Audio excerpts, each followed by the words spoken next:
Olu lusasazo ngqo lweendaba eStudio 9 kwikomkhulu le-SABC e-Auckland Park eRhawutini, nazi eziphambili. At this stage, I can confirm 11 people have been declared deceased on the scene, including a child approximately 13 years of age. Approximately 8 others have sustained mostly critical injuries. Kusweleke abantu abali-11 kwingozi yokungquzulwana kwezithuthi ezininzi kuhola wendlela i-R102 eSphingo kumazantsi eTheku kwiphondo laKwaZulu-Natal. I did not have the opportunity to address the commissioners in relation to that.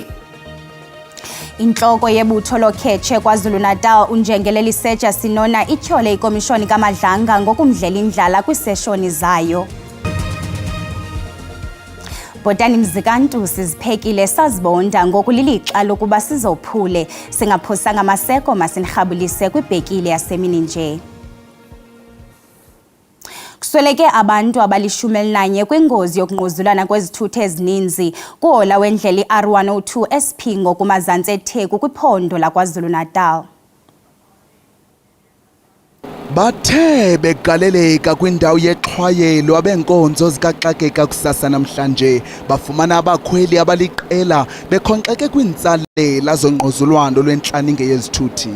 Kambe ke isithethi secandelo lenkonzo ezithe xhaxhe kuncedo olukhawulezileyo uGareth Jamieson uvakalise ukuba abantu abasibhozo kuquka nomqhubi weteksi baye basinda kunjalo nje babalekiselwe esibhedlele ukufumana unyango ngokuxhaphaxhabhisa.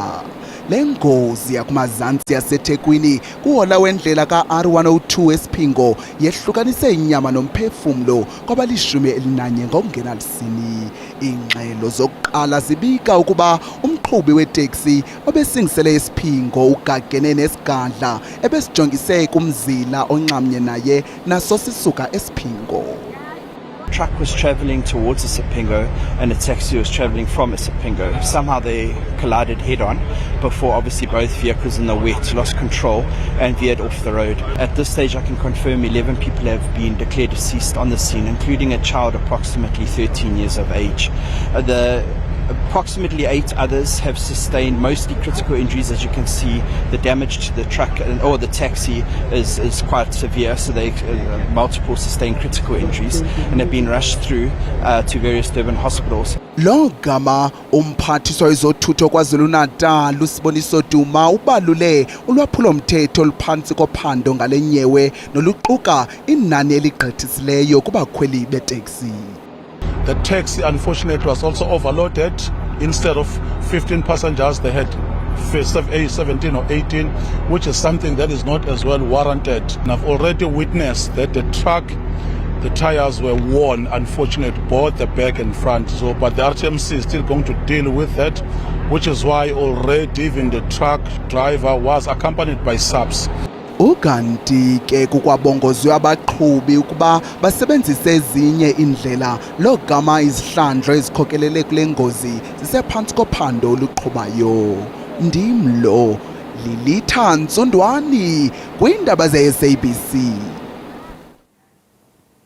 Intloko yebutho loKhetshe KwaZulu-Natal uNjengeleli Seja Sinona ityhole ikomishoni kaJaji Mbuyiseli Madlanga ngokumdlela indlala kwiiseshoni zayo. uNjengele Sinona unika ubungqina bakhe kusuku lwesithathu kwikomishoni kaMadlanga ephanda izityholo ezenziwa ngumkomishinala wamapolisa KwaZulu-Natal uNjengele Nhlanhla Mkhwanazi zolwaphulo mthetho obutshijolo nokusingelwa phantsi kwenkonzo yesipolisa nengalo yomthetho ngokubanzi kweli.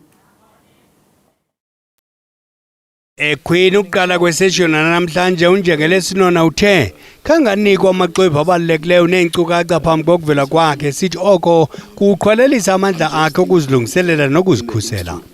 Uvakalise ungoneliseki indlela emphethe ngayo ikomishoni esithi le nkqubo inebatha. Issues of me receiving and delaying of receiving information that must assist me to prepare for the commission.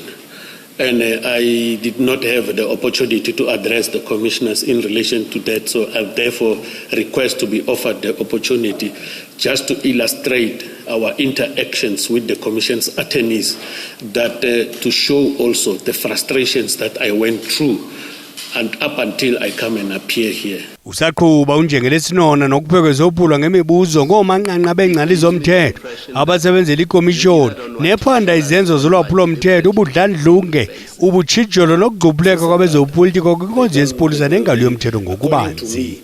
Ukanti umongameli Cyril Ramaphosa uzamkela iziphakamiso zekomishoni kaMadlanga zophando olunzulu lwengqwengqwa ezinhlanu zamapolisa eziquka uNjengelesinona lo.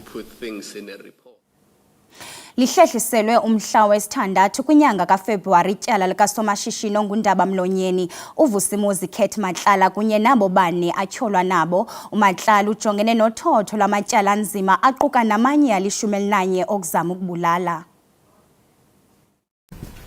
Uphinde wavela phambi kwenkundla kamantye namhlanje otyholwa ngokuba ngungqondo-ngqondo wemikhuba yemigewu uVusimuzi Kate Matlala kunye nabo atyholwa nabo. Le ndoda engosomashishini ixoxa phezu kwamatyala awavezwa ngumkomishinala waKwaZulu-Natal uNjengele Nhlanhla Mkhwanazi ngonyaka opheleleyo ngokubanjwa kobhongwana kwenkonzo yesipolisa. Ukanti inkundla iye yalimisa ityala lale ndoda lilimisela umhla we-6 kwinyanga kaFebruwari.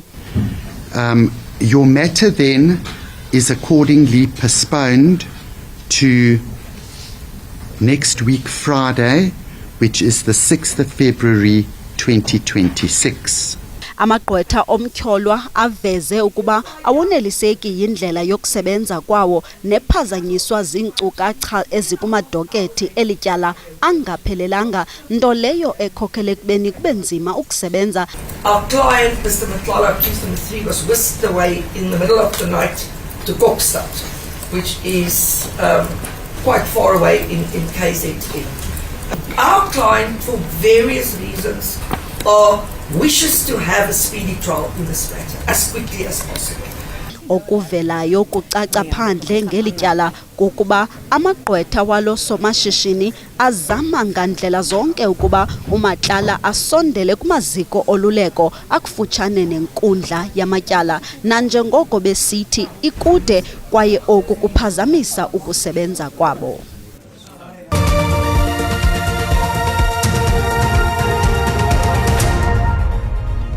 Sinamkele kwakhona sihlabele mgama.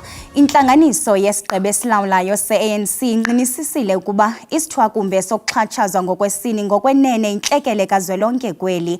Unobhala jikelele walo mbutho uFikile Mbalula uqaphele ukuba ukuxhatshazwa ngokwesini kusengela phantsi isidima, ukhuselo kwaye kunyasha amalungelo abasetyhini nabantwana. Umbalula uthi iqela likaKhongolose liyaxhasa inyathelo lokumisela isicwangciso sokuqubisana ne-GBV kuzwelonke nasichaze njengendlela engundoqo yokusombulula le ntsindabadala. Ilirhotla ikwagqibe ukuba kulo nyaka ka-2026 mazibotshwe ziqine indlela zokujongana nobundlobongela obusekelwe kwisini nokubulawa ngamaqabane. Umbalula ebesiza nonondaba ngezidululo ezithathwe kulirhotla ebibanjwe kule veki pheleyo ekuruleni kuMpumarandi. The NEC Lekgotla reaffirmed that gender-based violence and femicide constitute a national emergency that violates the dignity, safety and fundamental rights of women, children and vulnerable persons and undermines the moral fabric of society. Intlanganiso yesigqeba esilawulayo se-ANC sikubethelele ukuqiniswa kobudlelwane kwamasihlangane kanxantathu nokwandisa ubambiswano namasebe ngundoqo kuluntu. Umbalula uqhube ngelithi kubalulekile ukusebenzisana nemibutho yabasebenzi, imibutho yokuhlala, iinkokheli zemveli kwakunye namanye amaqonga ajolise ukuphuhliso. Ukwathe kubalulekile ukuqonda ukuba uphuhliso oluzinzileyo luya kuphumelela xa kukho intsebenziswano nobumbano. The Lekgotla further reaffirmed the importance of strengthening the alliance and partnerships with labor, business, civil society, traditional leaders and progressive formations, recognizing that sustainable development requires collective effort and shared responsibility. Umbalula uthi le ntlanganiso ikwanqwalile ngokubaluleka kwendima edlalwa ngomasipala kurhulumente wentando yesininzi nalapho uphuhliso loqoqosho lwasekuhlaleni lungundoqo ekubuyiseleni intembeko kunye nesidima eluntwini. Ikomiti yesikhawu yaseMntla-Ntshona iphonononga izithyolo zamanyathelo agwenxa ngakunkulu baphathiswa uLazarus Mokgotsi nokucela iqela layo lezomthetho ukuba linike ubungqina bobuxoki phantsi kwesifungo. Ezi zithyolo zenziwa ngusodolophu umasipala wasekuhlaleni iNaledi uClifton Groep ngoSeptemba wenyaka ophelileyo. Oku nanjengoko ikomiti iqhubeka nokuva ubungqina kwiingxoxo ezibanjelwe eSun City ngaphandle kwaseRustenburg. And that's how we deal with issues. Iinkqubo zoviwo zosuku lwesixhenxe zekomiti yesikhawu zishukuxe izithyolo ngokuphathelene nomhlangano otyholwa ngokungqobanisa intloko mayela nokuchongo kwayesakuba ngumphathi womasipala wasekuhlaleni eVryburg iNaledi. Ingqina lesithandathu Awubakho Mathontsi ubhebhethe ingqiniseko yokuba lo mhlangano wawungokunyulwa kukaSerhapho. Kambe ke ngokukaMathontsi lo mhlangano wawunika inkxaso kubahlobo babo uThabo Sejake noThabo Apollos ababejamelene nemiba yoluleko emsebenzini.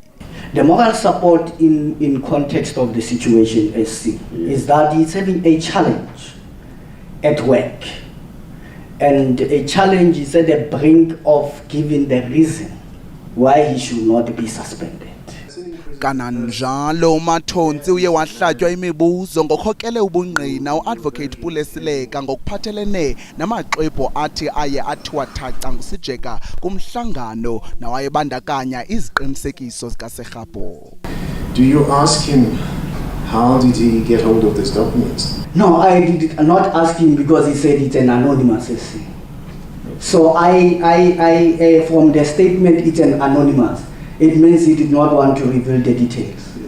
Lo gama usihlalo wekomiti yesikhawu Nathan Oliphant uthi kukho inkxalabo yobuxoki phantsi kwesifungo.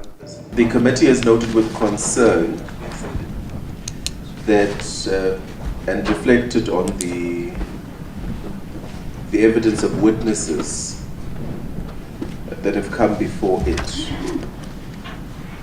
and has raised serious concerns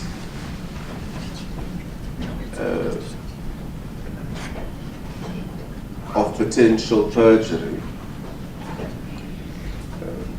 and we have requested the legal team supporting the ad hoc committee to look into that. Ukanti ke ingqina elitsha lilindeleke ukuba lime phambi kwekomiti namhlanje. Ukwenyuka kwezinga lokupasa kwabafundi bematriki kuphinda kuhambelane nokunqongophala kweendawo zokufunda kumaziko emfundo ephakamileyo kwaye kushiya inkitha yabafundi beli bengenayo imfundo enomsila nyaka nonyaka.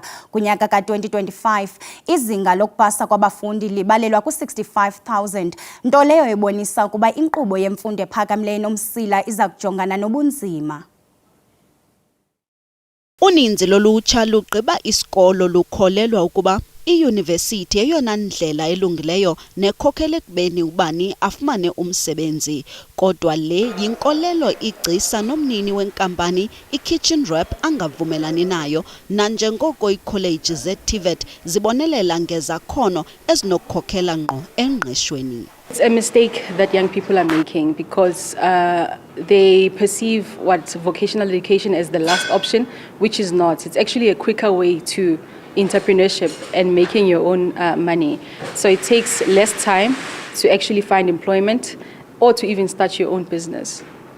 Ngelixa iqhuba ishishini lakhe, uMabaso ukwafundisa abanye ngezakhono zobugcisa. Phakathi kwabo uSibusiso Mbokazi ophulukene nomsebenzi wakhe kunyaka ophelileyo emva kweminyaka 14 ephangela, ngoku unethemba lokuba uza kuzisebenzela okanye aphinde afune umsebenzi nanjengoko enqongophele amagcisa nezakhono kweli loMzantsi Afrika. University is not the only option, and besides, there's so many people who just passed. Not long ago, we had so many people who passed their matric. So, universities might not be the only option that is there. There are FET colleges. There are trainings like these, skills that you can develop. Ingcali kwezemfundo yobuxhakaxhaka bale mihla uthi amampunge ukuba iTVET college zijongelwa phantsi isengumngeno omkhulu, kwaye oku kufuneka ukuba kuhoywe ngokufundiswa uluntu ngamathuba akhoyo xa ufunda kwezi colleges. My recommendation to to young people and parents is always to opt for a qualification that's broader and not linked to one very specific job or very, very specific narrow skill. Like an engineering qualification, we've got good engineering programs in our TVET colleges, and that can prepare people for a range of different types of jobs. Isebe lemfundo ephakamileyo limemelela abafundi ukuba bazinike ithuba i-TVET colleges nezinye indlela ezikhoyo zemfundo nanjengoko kupase emagqabini kwimatric kungathi uya kungena kumasango e-university. Isebe likwathi ii-college ze-TVET ziyaxhotyiswa ngoku kakhulu ngezixhobo ezizizo kuquka nemfundo esemgangathweni. Intlaninge yabazali kwiphondo laseNtshona Koloni bayaqhubeka ukubamba imikrozo emide kwiofisi zenqila yesebe lezemfundo nanjengoko besafunela abantwana babo izikolo kweli phondo. Abanye abazali bathi abakazifumani kwaphela izikolo, bambi bathi abazifumenanga kwiindawo ezikufuphi nendawo abahlala kuzo. Ntlandlolo isebe lipengeze ukuba babalelwa kwi-7,500 abafundi ebebengekazinziswa kwizikolo. Besenethemba kodwa bexhalabile kuba abantwana behlele ekhaya. Abazali bathi akumnandanga ukuhlala nabantwana bamele ukuba basezideskini iiveki zimbini unyaka uqalile. Lo mzali uthi uye wafaka isicelo samva kwakuvula inyoba lisebe ngoNovemba esithi abantwana abaminyaka emithandathu nelithoba bakhe bahlele ekhaya kungoku nje. But ndine-stress because abantwana bam kunyanzelekile ukuthi ndiphakame ndibafunele isikolo abasifumani, and apha ibuhlungu khona kwezi sikolo simane sisiya kuzo kukho abantu bangaphandle. Lo mzali ominyaka eyi-46 nongafuna ukwaziwa uthi abantwana bakhe kufuneke bemke eWorcester beze eKrytfontein ukuze bamncede kuba engaboni kakuhle emva kwengozi. Xa ufika kwezikolo ezi awungeniswa nongeniswa, umiswa pha phandle, umile wena phandle egeyithini. Already kukho ibhodi exela ukuba uyafull, kukho phone number ye-district. I-security izawuhlala pha phantsi izava awukungenisa egeyithini athi kuba ayifowunela i-district. Xa ufika pha xa ufowunela i-district akho mntu ophendulayo, oko ifowuni iyaringa. Imali ivela phi for umane ufonelana apha ngoba i-airtime yaphela akho mntu ophendulayo. Kwezinye zezona ofisi zenqila zixakekileyo eKales River nasePaarl, abazali bathi seyibubomi babo bemihla. The WCD is addressing applications that are still outstanding. The 10-day SNAP survey was conducted yesterday with schools submitting data. As the 10th school day has now passed, learners that have not arrived and have not provided any valid reason for their absence can be deregistered, thus opening space for more learners. Abazali bathi baza kuthi gqolo bebuya de abantwana babo babe sesikolweni nabo. Thandiswa Mawu, weendaba ze-SABC eKapa. Njengesiqhelo ngeli xesha sinayo intatheli yethu ezobuchwepheshe uSandile Hlangani esiza kumngcambazisa ngezamaqonga onxibelelwano. Sandile, siyakwamkela. Yeyiphi imiba ehamba phambili kumaqonga onxibelelwano namhlanje? Ugqibela kwethu uthetha ngetrends okanye izinto ezihamba phambili ku-social media. Sasibaxelela abantu sathi into esingabaqinisekisa ngayo kukuba abasenamdla abantu ku-social media uthetha ngento ezidibene politics ngoba imali ityiwa kanjani ngabantu abatya imali nezinto ezifana nezinjalo. Abantu ngoku into abaconcentrate kuzo izinto ezibokhayo njenge-country. Umzekelo, iICASA ikhuphe izindululo ezichaza into yokokuba noko ngoku idatha le yabantu bayisebenzisayo ayizuphelelwa okanye ibe ne-expiry date ngokwesilungu. Koko into eza kwenzeka izawugqithela kwinyanga elandelayo. Bavuyisile kakhulu abantu ke kule nto siyaziyo ke ukuthi i-data prices zisephezulu and abantu iyabakhalisa loo nto leyo ke. Elo nqaku ke okanye leyo trend ihamba netrend esiyibiza ngokuba yi-education online. Sizawukhumbula ukuthi abantwana abaninzi ngakumbi abo be-aplayele ispace kwi-universities bakhona abangasifumenanga ispace. Kukho abantu abaninzi ke including i-academics ezisuggesta ukuba urhulumente lixesha lifikile okokubana ngokuba considerisha okokuba i-education ibe online. Kodwa ke ivusa izinto ezifana nento yokokuba idatha i-expensive, so i-education izawuya njani online ne-infrastructure ke ku-rural areas. Sizawukhumbula ukuthi kunzima ke noba ukuthi uthi ungumntana ofunde ubomi bakhe bonke kwi-rural community ze kuthiwe kuwe funda online iyawuthanda uba nzima kaloo nto leyo. Okokugqibela Noba uzawukhumbula ukuthi ke enye into ephala phambili yilaa nto ye-East London yegama elitshintshelwa kuGompo. Abantu abaninzi bayayikhalela ke loo nto leyo. Uzawukhumbula ukuthi babenze into efanayo nakuGqeberha, sihlele negama elithi Gqeberha nele nto yase-East London ke igama elithi Gompo, ingathi kuzawunyanzeleka ukuthi abantu bayamkele ngoba uMinister of Arts and Culture uyi-appruvile loo nto leyo, igama East London to iGompo. Abantu abayithandi ke loo nto leyo. Siyabamema kabantu ukuthi babukele uweek ahead apho sawubaxelela khona kabanzi ukuthi ke kubaluleka kangakanani na ukuthi ke sitshintshe amagama wesilungu siwase kumagama wesintu. Sibambe ngazibini kwesandile. Siziqongqothile zasemini nje into zakuthi kanti siyabuya kwakhona ngentsimbi yesixhenxe ngokuhlwa. Hlangabezana ogxa bethu ngecala emva kwentsimbi yesihlanu beniphakela indaba ngolwimi lweSwati. Desidibane kwakhona kamnandi into zakuthi.